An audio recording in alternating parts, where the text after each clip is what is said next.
नैवात्मनायितः अनात्मनस्तु शत्रुत्वे वर्तेतात्मैव शत्रुवत् जितात्मनः प्रशान्तस्य परमात्मा समाहितः शीतोष्णसुखदुःखेषु समत्मानापमानयो ज्ञानविज्ञानयुक्तात्मा कूटस्थो विजितेन्द्रियः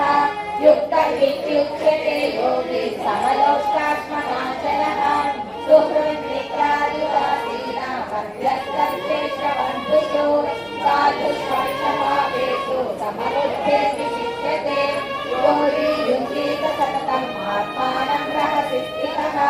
एकाकी एकचित्तात्मा निराशीलपरिग्रहः शुचौ देशे प्रतिष्ठाप्य स्थिरमासनमात्मनः नात्युच्छितं नातिशीतं शैलाजनकुशोत्तरम् तत्रैकाग्रं मनः कृत्वा यतचित्तेन्द्रियक्रियः उपविश्वासने युञ्जात् योगमात्मविशुद्धये समं कायशिरोग्रीवं धारयन्नचलं स्थिरः सम्प्रेक्ष्य नासिकाग्रं त्वं विचक्षानवलोकयन् प्रशान्तात्मा निजतभीः ब्रह्मचारिव्रते स्थितः मनसंयम्यमच्चित्तः युक्त आसीत मत्परः युञ्जन्नेवं सदात्मानं योगी वियतमानसः शान्तिं निर्वाणपरमां कामति गच्छति नात्यस्ततस्तु योगोऽस्ति न चैकान्तमनश्यतः न चापि स्वप्रशीलस्य जाग्रतो नैव चार्जुन युक्ताहारविहारस्य युक्तचेष्टस्य कर्मसु युक्तस्वप्नावबोधस्य योगोऽभवति कल्पः यदा विनियतं चित्तम् आत्मन्येवावतिष्ठते निःस्पृहः सर्वकामेभ्यः युक्तमित्युच्यते तदा यथा दीपो निवातस्थः इन्द्रिये सोममाप्लुता योगिनो यतचित्तस्य युञ्जतो योगमात्मनः यत्रो परमते चित्तं निरुद्धं योगसेवया यत्र चैवात्मनात्मानं पश्यन्नात्मनि तुष्यति सुखमात्यन्तिकं यत्र बुद्धिग्राह्यमतीन्द्रियं वेत्ति यत्र निचैवायं स्थितश्चलति तत्त्वतः यं लब्ध्वा चापरं लाभं मन्यते नार्थिकं ततः यस्मिन् स्थितो न दुःखेन गुरुणापि विचार्यते तं विद्या दुःखसंयोगा वियोगं योगसंहितं सनिश्चयेन योक्तव्यः योगो निर्विण्णचेतसा सङ्कल्पप्रभवान् कामान् त्यक्त्वा सर्वाणशेषतः मनसैवेन्द्रियग्रामं विनियम्य शनैः शनैरुपरमे बुद्ध्याकृतिगृहीतया आत्मसंस्थानकृत्वा न किञ्चिदपि चिन्तयेत् यतो निश्चरति मनश्चञ्चलमस्थिरम् ततश्चकोर्यम् एतत् आत्मन्येव वशं नयेत् प्रशान्तमनसं मेनं योगिनं सुखमुत्तमम् उपैतु शान्तरजतं ब्रह्मतत्त्वमकल्मषम् युञ्जन्नेवं सदात्मानं योगी विगतकल्मषः सुखेन ब्रह्म संस्पर्शम् अत्यन्तं सुखमश्नुते सर्वभूतस्थमात्मानं सर्वभूतानि चात्मनि ईक्षते योगयुक्तात्मा सर्वत्र समदर्शनः यो मां पश्यति सर्वत्र समं पश्यति तस्याहं न प्रणश्यामि सकलेन प्रणश्यति यो मां भजते तत्त्वमास्थितः सर्वदा वर्तमानोऽपि योगी वै वर्तते आत्मौपम्येन सर्वत्र समं पश्यति योऽर्जुन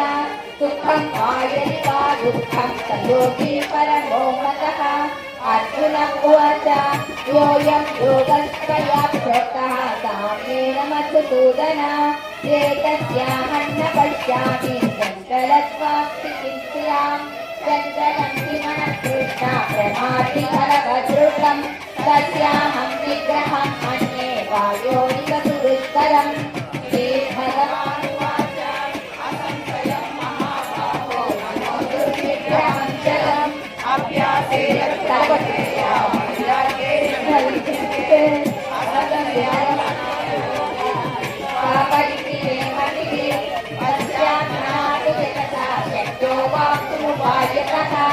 अर्जुनं अयति श्रद्धयोपेतः योगाश्रयितमानसः अप्राप्य योगसंसिद्धिं काङ्गतिं कृष्ण गच्छति तच्छिन्नो भयविभ्रष्टः छिन्नाभ्रमिव नश्यति अप्रतिष्ठो महाबाहो विमूढो ब्रह्मणः पथि एतन्मे संशयं कृष्णात् छेतुमर्हस्य चेतसः वदन्यस्तप्ययन्याप्य चेतानः प्रपद्यते श्रीभगवानुवाच पार्थनैवेहना पुत्रा विनाशस्तस्य विद्यते न हि कल्याणकृत् कश्चित् दुर्गतिं तात गच्छति प्राप्य पुण्यकृतां लोकान् विद्वा शाश्वती समाः सुखीनां श्रीमतां गेहे योगमृतो विजायते अथवा योगिनामेव कुले भवति धीमताम् एतद्धि दुर्लभतरं लोके जन्म यदीदृशं तत्र तं बुद्धिसंयोगं लभते पौर्वदेहिकम् यतते च ततो भूयः संसिद्धौ कुरु नन्दन पूर्वाभ्यासेन तेनैव ह्रियते तपसोऽपितः जिज्ञासुरपि योगस्य शब्दब्रह्मादिवर्तते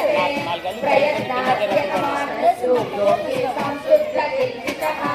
अनेकजन्म संसिद्धः ततो याति परां गतिं तपस्विभ्योऽधिको योगी ज्ञानिभ्यो विमतोऽधिकः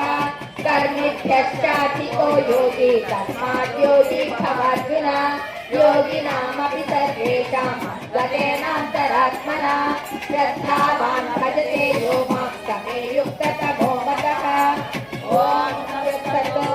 श्रीमद्भगवद्गीतासु उपनिषत्सु ब्रह्मविद्यायां योगशास्त्रे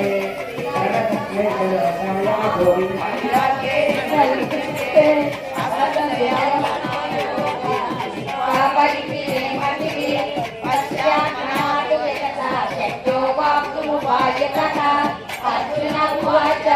अयति श्रद्धयोपेतः योगाश्रयितमानसः अप्राप्य योगसंसिद्धिं काङ्गतिं कृष्ण गच्छति तच्छिन्नो भयविभ्रष्टः छिन्नाभ्रमिव नश्यति अप्रतिष्ठो महाबाहो विमूढो ब्रह्मणः पथि एतन्मे संशयं कृष्णात् छेतुमर्हस्य चेतसः वदन्यस्तप्ययन्याप्य चेतानः प्रपद्यते श्रीभगवानुवाच पार्थनैवेहना पुत्रा विनाशस्तस्य विद्यते न हि कल्याणकृत् कश्चित् दुर्गतिं तात गच्छति प्राप्य पुण्यकृतां लोकान् विद्वा शाश्वती समाः सुखीनां श्रीमतां गेहे योगमृतो विजायते अथवा योगिनामेव कुले भवति धीमताम् एतद्धि दुर्लभतरं लोके जन्म यदीदृशं तत्र तं बुद्धिसंयोगं लभते पौर्वदेहिकम् यतते च ततो भूयः संसिद्धौ कुरु नन्दन पूर्वाभ्यासेन तेनैव ह्रियते तपसोऽपितः जिज्ञासुरपि योगस्य शब्दब्रह्मादिवर्तते प्रयत्नाद्यतमानसु योगी संशुद्धकिल्बिषः अनेकजन्म संसिद्धः ततो याति परां गतिं तपस्विभ्योऽधिको योगी ज्ञानिभ्यो विमतोऽधिकः कर्मिभ्यश्चाधिको योगी तस्मात् योगी भवार्जुन योगिनामपि सर्वेषां गतेनान्तरात्मना श्रद्धावान् भजते यो मां समे